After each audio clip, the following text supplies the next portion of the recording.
I heard there are great horror movies. There are great horror movies.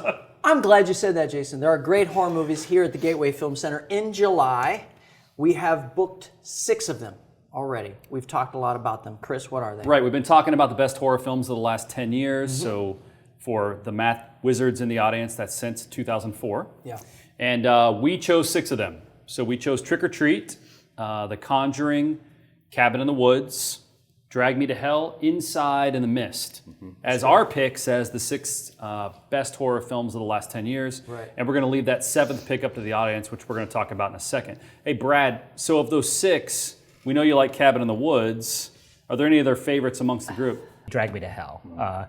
That, like, after getting his start in horror and then going on to direct blockbusters, Sam Raimi, like, returning to that kind of mid-budget, just over-the-top, fun, roller coaster, tongue-in-cheek humor. Sure. You know, the only thing that would have made it any better was more Bruce Campbell. But Right. So, Gina, any favorites from the list? I would say Drag Me to Hell for sure.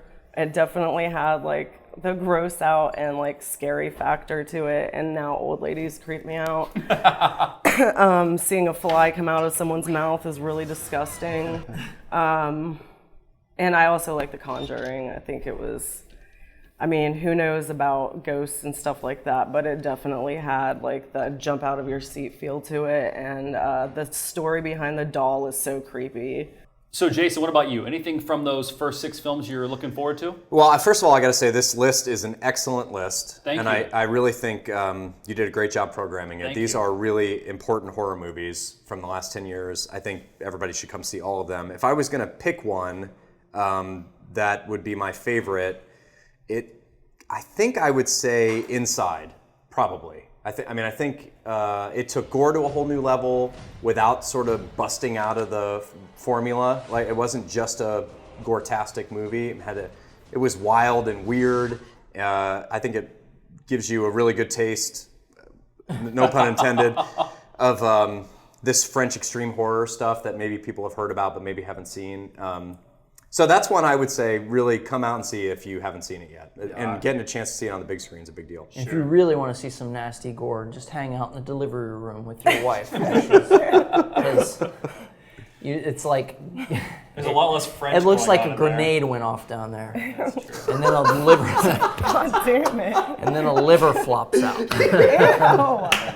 That's what that's like, just in case you're wondering about having kids. Well, the audience thanks you for that visual. And speaking of the audience, the great thing about the series is we're letting them choose the 7th film. Because we really struggled to pick the first 6. We're letting the audience choose the 7th. So you can go to columbusland.net and vote for what they would like to see. And the choices are Let the Right One In, so a film that you talked about in the last segment, how much you really liked. Yep. Wreck, which is a film almost no one has seen, at least on the big screen, so they should. House of the Devil, which is Ty West's first film, right, Brad? yes. And then The Descent, which scared the hell out of me, and Sinister, which has got this late cult following. So of those 5 choices, Gina, what would you choose if you were going to vote? You said Let the Right One In, right? Let the Right One In, correct. Yeah, I would probably choose that. I thought it was a cool story. Definitely haven't seen anything like that. I thought that as well was visually stunning, and it had a cool, like, who said romance? Did you? Yeah. Yeah, I thought it had a cool, like, little love story in it and stuff like that. So I'd probably pick that. Brad, what about you? It's really hard to say anything but Let the Right One In, because it's the best film of those choices. But for a movie that pays tribute to the genre and is also there to be scary, House of the Devil is a blast. Jason?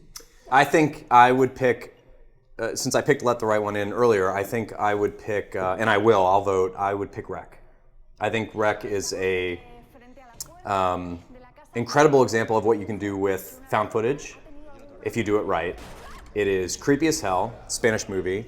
It's been remade, so is its sequel. I mean, it's that popular, and yet still, like you mentioned, people haven't seen it. So I'll be voting for Wreck, and it's got a killer ending. I mean, you really want to see that ending. legitimately killer. Literally a killer ending. Made me nearly poop myself. Again. Literally. Turtlehead. Oh yeah, I turtle-headed. Just peeked out a little. Prairie dog. Spoiler alert. Oh! Hey!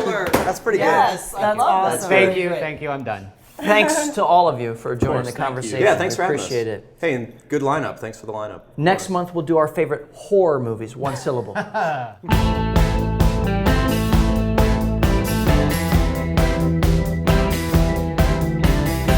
It's super. Yes, it's super easy. I got it. Talking to you is a fucking name. Jump on me, Stop. jump on me. I couldn't find a place to put the phone, so the ground seemed like the best choice. Right? The Garfield movie. Bill Murray. A lot of whoring in that movie. For sure.